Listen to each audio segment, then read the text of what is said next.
या लातूरचं हे चित्र आम्हाला बदलायचंय। या लातूरला आणखी खूप पुढे घेऊन जायचंय, तुमची प्रतिष्ठा वाढवायची।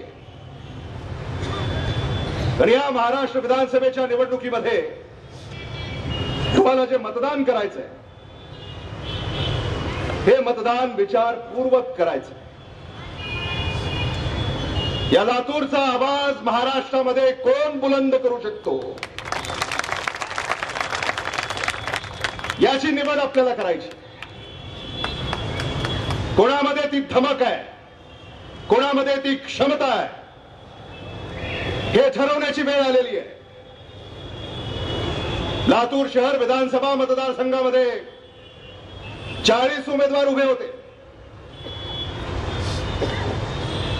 आता 23 राहिलेत। 23 मधला मी एक आणि इतर 22। आता हे 22 उमेदवार जे उभे आहेत, काय यांचा बायोडेटा, काय यांचा रेझ्युमे,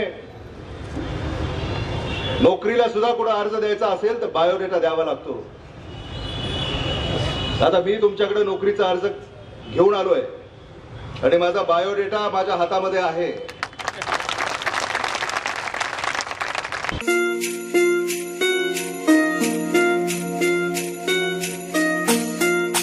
आता ही सगळी जबाबदारी मी तुमच्यावर सोपवतोय